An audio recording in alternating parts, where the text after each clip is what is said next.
Hello and welcome to the Royal Central podcast from royalcentral.co.uk. I'm Lydia Starbuck, news editor. I am Monique Blocks, the assistant editor. I'm Brittany Barger, the deputy editor. And we have a special guest this week. Hi, I'm Deb Stratus from Toronto, Canada. I'm a writer and I've written 4 books about Princess Diana. It's lovely to have you along with us, Deb. So we're having a bit of a Diana special because Deb has agreed to join us, which is very exciting. So shall we start with you've got a brand new book out, haven't you, Deb? But it's Diana, but from a completely different perspective. It is, yeah, and thank you so much for the opportunity to be here. It's great to be talking about Diana and other royal things. So yeah, At Home with Diana is my newest book coming out March the 2nd. And it's a little different than my other books. They were novels, so historically based and researched. But this one is really a companion book. And it tells Diana's story through the windows and doors of all the homes that she lived in. So it's a window into the life of Diana, which is a pretty intriguing idea, actually. Yeah, I've actually personally visited all 11 of the homes where she lived or holidayed in Scotland and England, just to really kind of get a sense of, what the size of the homes were, what they look like inside, kind of imagining what her life was like there. So that really helped to keep her voice alive. So why did you decide to write the book to tell Diana's story through her house? Yeah, as I said, it's really a companion book to the series, and my readers kept asking, when's the next book coming about Diana? We want to read more about her. But the series was finished. It really took her from her royal life all the way up to her tragic death. So I needed to tell her story in a different way. And I also wanted to give practical tips about visiting these homes, when to visit, what not to miss, as well as giving the history of each of the homes. So when they became part of the royal family, who's lived there, stories about them, that sort of thing. But you go right the way back to the beginning, don't you, from Diana's very, very earliest years. And it kind of struck me, like looking at some of the places she lived, she never really had anywhere that she could call a home of her own, did she? She kind of always seemed to be borrowing other people's houses to live in, but there was nowhere that really belonged to Diana. Yeah. That's a great point. And I would agree, especially when it came to sort of the royal calendar. You go to Sandringham at Christmas, you go to Balmoral in the summer. She was always with the royal family. I would say that probably the home that was her very, very own was her first home in London. She had a flat, Coleherne Court, back when she was just a teenager, 18 years old or so, that she was able to buy from an inheritance that she got. So she was in charge of that home. She picked the roommates. She told them who was doing the washing up and who was doing the cleaning. But really, she only lived in that home for a very short time, a couple of years, in kind of her carefree teenage days before she got swooped out by Prince Charles. And then the rest was history, as they say. But that was really her only real home that she owned, for sure. What home do you think meant the most to her? Do you think it was that one because it was hers? No, I don't think so, Brittany. I think Kensington Palace definitely meant the most to her. She lived there the longest. She was there from her married life back in 1981 all the way up into her death in 1997.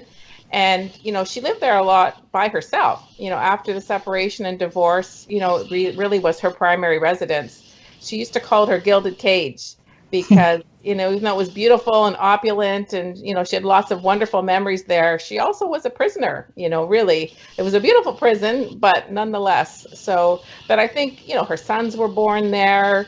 There was lots of family occasions. She did a lot of her good works from there. Famous friends used to visit there.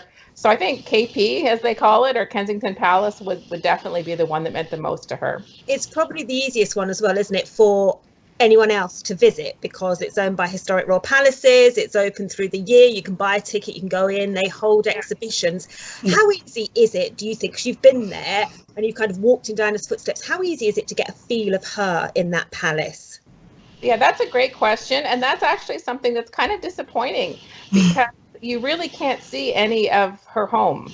They had apartments 8 and 9, which are now kind of officially, visitor spots for William and Kate. So when you go to Kensington Palace, I don't want your listeners to be disappointed because, they're going to see a beautiful palace. And if you walk the gardens, you can see the Diana Memorial, and there's the children's playground there, which is really great.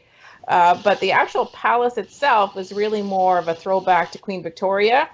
and then William and Mary and their apartments. So you can see their kings and queens apartments. But you don't really get a real sense of her there inside the palace. I feel like outside and around, if you walk up Kensington High Street, you can go to the McDonald's, where they used to line up in queue to wait, for a burger, or the Marks and Spencer where she used to dash in. So the whole area definitely reminiscent of a feel for her. But it is a bit sad that you don't kind of walk in and feel that wash of feeling come over you so much in that palace. Were you able to see some of her dresses that they have on display there? I have seen them. I actually saw them earlier in a traveling show in Toronto, actually a few years ago. So, and I saw Meghan's dress up at Holyrood Palace in Scotland. They had a display because they got married, and so they had Harry's and Meghan's wedding attire there. But I definitely have seen some of Diana's dresses in the past. They're beautiful. Yeah, definitely. I actually saw the same exhibition you're talking about when it was in the U.S. in Cincinnati. It was a very nice exhibition, and I enjoyed it. That was the first time I'd ever been able to see something. Really and they show pictures of her in the dress with the dress, so that also was very helpful. Yeah, it brings back. Oh yeah, she wore that with John Travolta, or she wore that on the Japan tour. So with your book, what do you hope the reader takes away from it? Just advice on how to visit the places, or how she felt in these homes? Or... Yeah, I definitely tell her whole story again. So the reader, if they've never read anything about Diana, they're going to hear her whole story from when she was born, all the way through her royal life, and a lot of the history of the homes as well. But I also hope, for sure, they definitely take away some practical tips on how to visit some of these homes. Really, all those three things all together. And there's some photos and images in there as well, so you can actually see pictures of all the homes and a few of my personal photos as well. I really like about the book the fact that you do have the history in there that goes over each of the homes, because I personally didn't know much about the homes. So what I've read, it's giving me information I didn't know before. So it's very informative. Awesome. I'm enjoying it, definitely. Good to hear. Yeah, it's a great reading. As I say, a lot of those homes where you're talking about visiting, they're quite close together, aren't they? Because Diana's life was kind of lived in a tiny little corner, really, of the southeast of England, when she was hopping between these houses, right from the very first one she lived in to her final residence. Yes. Yeah, if somebody wanted to go and do a tour, there's quite a few that are around the London area, although you will have to be intrepid as far as taking trains and that type of thing. Go to, Highgrove House or Sandringham, and then of course Scotland is a bit of a journey, for Balmoral and so on, Britannia. But definitely that kind of little circle around London, you can see quite a bit of where she lived. Which is great. It doesn't take too much. I did it actually over 2 summers. I did 2 trips and spread out all the different homes. So, which was your favourite of Diana's homes? Because you've seen all of them, and they all obviously had a special link to her. Which one really stood out for you? You know what, Lydia? It surprised me, but Sandringham actually did. I think it's because it was next door, or it is next door to Park House, which is where she was born and grew up. But also because when you take the train from London into King's Lynn Station, that's where I felt her spirit, because I was, standing there looking at the little tea shop, and I thought she sat here with a biscuit with her nanny, waiting for the train with her brother. I went into the bathroom and I thought she was washing her hands at this little sink. And when you go to the actual Sandringham estate, it's quite open. A lot of these royal palaces, I think it's important for your listeners to know too, a lot of the homes, the rooms aren't open. So you can see the grounds, but there's very selected rooms that are open to the public, which makes sense. They're not going to show bedrooms to everybody, especially some of them live there. Sandringham really kind of had that sort of Downton Abbey feel, a country home, but still very nice. But you can walk into the saloon and you can see the dining room where they would put the Christmas tree at Christmas. And then, you take the little walk around the back up to the St. Mary Magdalene Church, just like the royals do, on Christmas Day. So the whole experience to me, for some reason, that was my favorite. I felt closer to her there. And, there was just so many little elements that really evoked her spirit to me. Of course, Althorpe as well, because she's buried there. But it's hard to pick a favorite, though.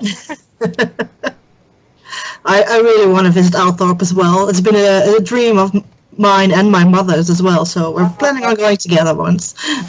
Monique, it's really worth it. And it's beautiful. The guides there are really super helpful. Fingers crossed. I'll be able to go once. It's very peaceful too, the Oval Lake where you go. Yeah, I imagine. Back to the house, and you can sit there as long as you want. There's beautiful benches there and the memorial, and yeah, that was very peaceful and a really nice spot to visit. It was a sunny day when I was there, which was also great. So tell us, why Diana? Why is she your focus? Yeah, that's a great question. I've really been fascinated with her ever since she burst onto the royal scene, back in 1980. We were the same age. I got married when I was 20. She got married when she was 20. So, even though she's certainly not in my sphere, I related to her. And I think that's what a lot of people do. Even today, anytime I say to somebody, where were you the night Princess Diana died? Boom, everybody has a kind of a gut reaction, and they go into the story and they want to talk about her. And I just felt like even though she was imperfect, she was perfectly relatable. Probably read about, maybe 100 biographies of her. But I always felt like the one thing that was missing was her voice. What was she thinking and feeling? Which is really why I started the fiction, in the first place, was to really imagine what was going on when all these known events that we've seen and read about so many times, to really bring them to life in a bit more of a richness. So, yeah, I still think she's fascinating, 20 plus years beyond her death. Yeah, she's just one of those women that stays with people, I think. Yeah. Absolutely. Iconic. And lives on, and her sons to this day, of course, right? Which is beautiful to see. Definitely. And her grandchildren. Little Charlotte carries her name, and I personally think Charlotte favors her grandmother a little bit too. So, yeah, it's a nice. It's sad that way to carry it on. Never knew them. I feel like she would have been the greatest granny, but she would just love those kids so much. Oh, I agree. Strange, isn't it, when you kind of say, like when you're saying, Brittany, Diana, the grandmother, because obviously we never got to see her in that role, but obviously she is their grandmother, but it just feels really strange, doesn't it, to kind of cast her in that role, because we never got to see it. We never got to see it happen. No, she was 36 when she died. So young, But her legacy does endure, doesn't it? I mean, it does seem that Diana will always be one of the most celebrated royals of them all. Certainly for our generation, the kind of, people that remember the 90s, her magic continues, doesn't it? It does. And I mean, when you think of the barriers that she broke with HIV and, leprosy and landmines, all those causes that nobody wanted to touch, and certainly the royals weren't that keen for her to be involved with them, but she didn't care. She went out there and she hugged people and held the hands of HIV people and really brought and shone a light on those kinds of causes that we've never seen before that time. Yeah, she did really break the royal mold, didn't she? Because really, when you kind of look not just at Kate and at Meghan and William and Harry, but the younger royals across Europe, kind of think of people like Queen Letizia, Crown Princess Victoria. Diana kind of set a new template for them, didn't she? That it was okay to embrace these more modern causes and do it in a more modern way. Absolutely. Yeah. Not always popular, but when you look back on it, it was pretty groundbreaking. And needed. I think the things she did that she broke groundbreaking, they were needed with the leprosy and HIV. And I think brought back a lot of popularity in the monarchy, at the time. People were getting older. It wasn't quite as exciting. So she brought back some of that glamour. I mean, remember some of those dresses and, people would look at her hair and how she went to these royal events. I mean, she had the most beautiful figure to wear, and any designer would love to dress her. So she really brought back, again, that focus to the monarchy that it really needed at that time. Yeah, she did. She kind of changed royalty, didn't she, in the 20th and 21st century? I think a lot of what we know now as modern royalty, we could probably trace a lot of it back to the way Diana was in public. It altered perceptions. A mouse that roared. Remember they called her that? Yeah. They thought she was so shy and demure and was just going to sit back and be this kind of trophy wife. And she had other ideas. She really did. So what would be your top tip, Deb? If other people want to do what you've done, obviously they need to go and get your book. But if they want to follow in Diana's footsteps, what would be your top tip for finding the woman behind the image? I mean, definitely plan ahead, even though, as you say, there's a lot of the homes are around each other. They're not so close that you could do, for example, 2 in one day, really. I mean, you could do Buckingham Palace and Clarence House in one day. But you need to definitely plan ahead. Top tip, definitely be aware of opening and closing times, because some of these places aren't as open as you might think they are. And set your expectation that you're not going to see a lot of the rooms. Make sure you see all the gardens, because they're all really beautiful. And be careful, because you can't take a lot of pictures. The one place that I was pleasantly surprised and quite thrilled to see was Britannia, the Royal Yacht Britannia, which is permanently moored now in Edinburgh. You can take pictures throughout, which is quite rare and unique. Most places you can take pictures outside, but once you come inside, you're madly trying to imprint everything in your brain because you can't. Stand Moral Castle, looking at this beautiful Great Hall, just trying to, memorize it all in your head because you can't take photos. So really just to be aware of that and have your expectations set. Ask lots of questions. The guides are super helpful anywhere that you go, and have fun. Like, really just enjoy. And don't forget, never forget to go to the Buckingham Palace shop in London. That's my favorite store in the whole world. I go there, I always stock up on the latest of everything. It's right close to the palace. Have you ladies ever been there? I've been. I spent a lot of money there. Right? Back through customs. It's like, okay, I spent about £100. But that's a magical place as well. Yep. Well, Deb, remind us of the title of the new book. We'll put a link to it on the site. Thank you. Yeah, it's called At Home with Diana.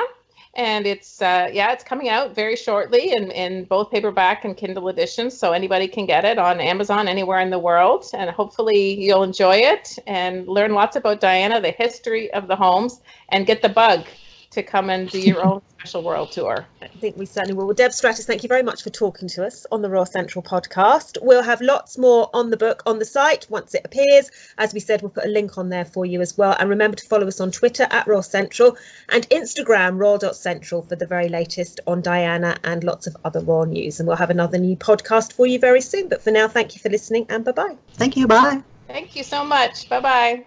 Thank you. Bye-bye.